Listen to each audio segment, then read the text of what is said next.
Shalom. Terima kasih atas kesempatan yang diberikan kepada saya pada saat ini. Dan saat ini saya akan membawakan sedikit kesaksian mengenai pengalaman hidup pribadi maupun pengalaman hidup keluarga saya yang sekiranya boleh menguatkan saudara-saudara yang mendengarkan pada saat ini.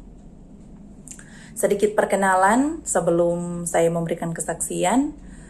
Nama saya Priscilia Palit dan suami saya Christian Pontororing.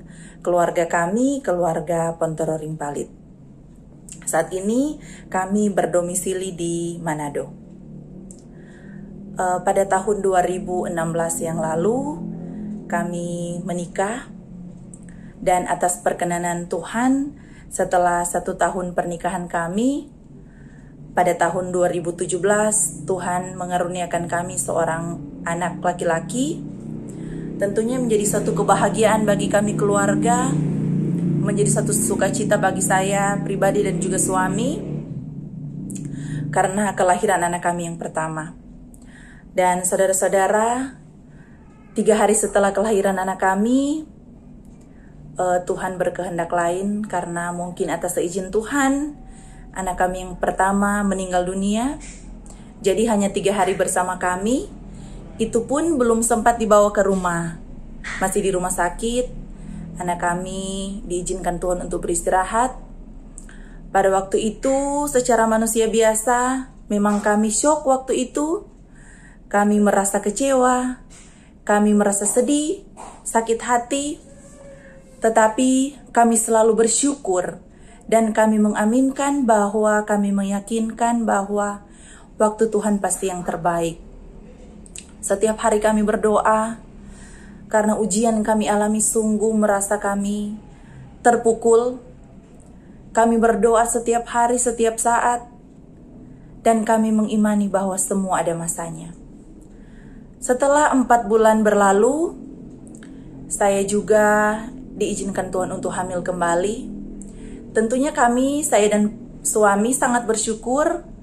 Dan setiap hari menjaga kesehatan walaupun sementara bekerja.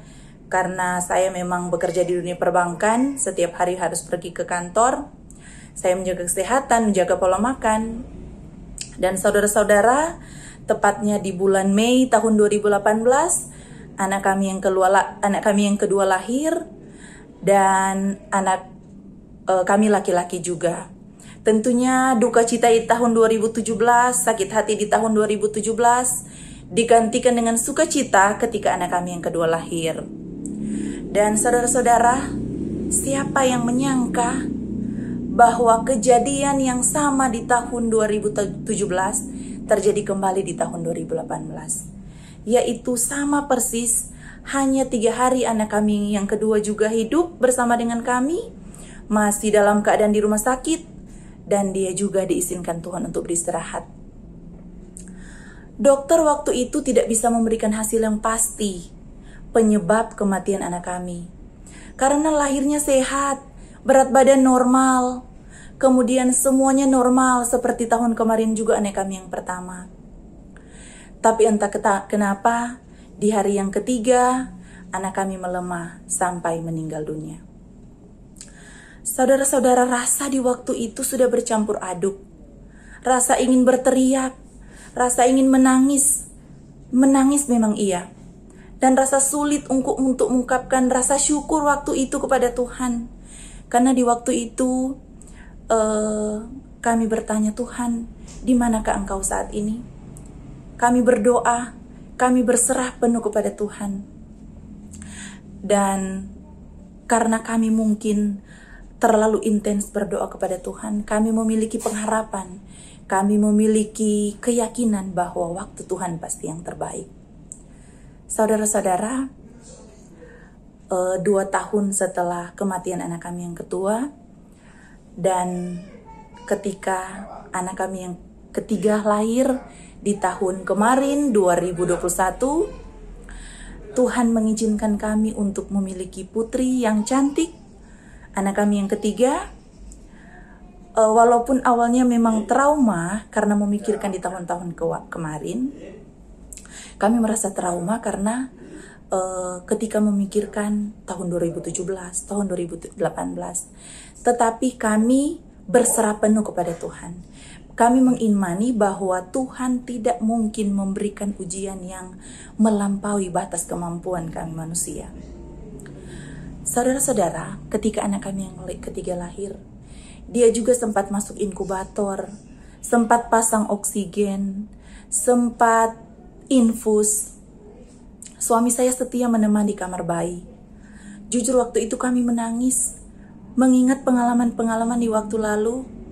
Ada rasa takut, ada rasa khawatir, dan hati bertanya waktu itu, Tuhan, apakah kejadian di tahun 2017, di tahun 2018 akan terulang kembali di tahun ini?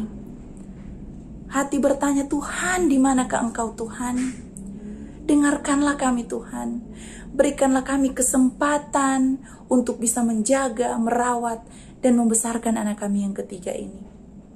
Dan puji Tuhan, setelah 5 hari lewat perawatan dokter di rumah sakit, dokter mengizinkan anak kami pulang, karena katanya anak kami sudah sehat, sudah kuat, dan boleh dibawa untuk pulang. Saudara-saudara, waktu itu kami mengucap syukur kepada Tuhan. Suatu berkat Tuhan yang sungguh tak terkira. Sungguh-sungguh rencana Tuhan yang sangat indah bagi kami keluarga. Memang rencana Tuhan sangat indah pada waktunya.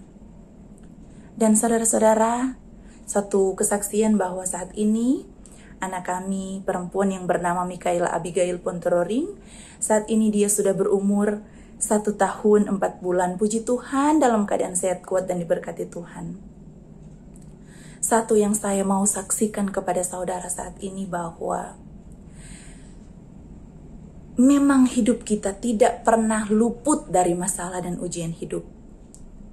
Tapi percayalah kepada Tuhan sepenuhnya.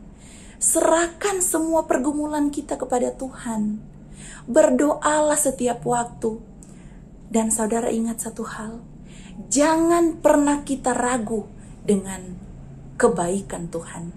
Jangan pernah kita ragu dengan janji Tuhan. Kalau memang saudara pernah berdoa tapi merasa doa kita tidak dijawab oleh Tuhan, percayalah bahwa Tuhan sementara dan sedang merancangkan suatu rancangan yang lebih indah dari rencana kita. Ingat pengalaman kami saudara yang sudah saya ceritakan tadi. Kami sempat mengalami kekecewaan yang luar biasa. Bahkan 2 kali kami harus melewati duka cita yang amat sangat dalam. Tapi lihatlah kemurahan Tuhan. Lihatlah kebaikan Tuhan. Semua indah pada waktunya. Semua Tuhan berikan yang terbaik. Kiranya lewat kesaksian saya pada saat ini, kiranya lewat pengalaman hidup kami keluarga, boleh menguatkan saudara-saudara, boleh memberkati saudara-saudara yang mendengarkan. Tuhan memberkati kita semua. Terima kasih. Shalom.